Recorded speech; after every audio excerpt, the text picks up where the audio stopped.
చూడండి ఎంత బాగుందో. స్మెల్ కూడా చాలా బాగా వస్తుంది అసలు.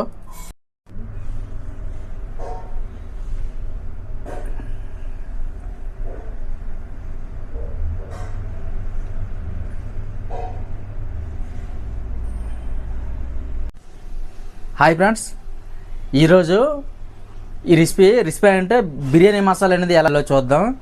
ఇది ఎవరికైనా బ్యాచిలర్స్ కానీ ఎవరికైనా ఈజీ అనమాట. సీక్రెట్ రెసిపీ, అందులో చాలా ఈజీ, అందరికీ ఉపయోగపడే విధంగా. ఇది సింపుల్ అనమాట, చాలా సింపుల్. నాకు తెలిసి ఎవరు చెప్పరు.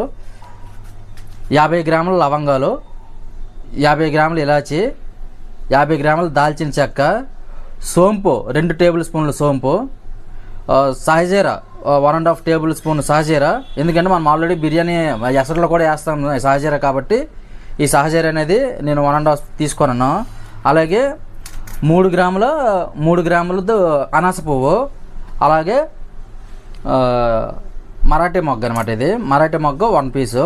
ఇప్పుడు ఇవన్నమాట మిక్సీ కొట్టుకోవాలి. ఎలాగా, ఇప్పుడు ఇవి నార్మల్గా అయితే ఫ్రై చేసి మిక్సీ కొట్టుకోవాలి. లైట్గా ఫ్రై చేసి, తక్కువ ఫ్లేమ్లో ఫ్రై చేసి మిక్సీ కొట్టుకోవాల్సి వస్తుంది. అది కూడా ఎలాగా తొందరగా అయిపోతే మనం ఫ్రై చేసుకోవాలి. మనకి ఎక్కువ రోజులు రావాలి, నిలవ ఉండాలంటే మనం ఏం చేయాలి, ఫ్రై అనేది చేయకూడదు అన్నమాట. డైరెక్ట్ పచ్చిగా కొట్టుకోవాలి. ఇది ఏంటంటే కొంచెం స్మూత్గా పట్టుకోవాలి. ఇది మరీ కచ్చిపచ్చిగా పట్టకూడదు.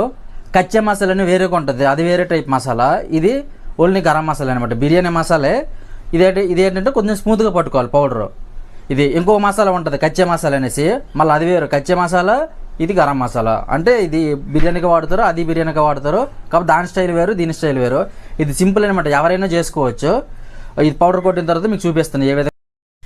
ఓకే ఫ్రెండ్స్, మనమైతే ఇప్పుడు మిక్సీ అనేది కొట్టుకున్నాం. చూడండి ఎంత బాగుందో. స్మెల్ కూడా చాలా బాగా వస్తుంది అసలు.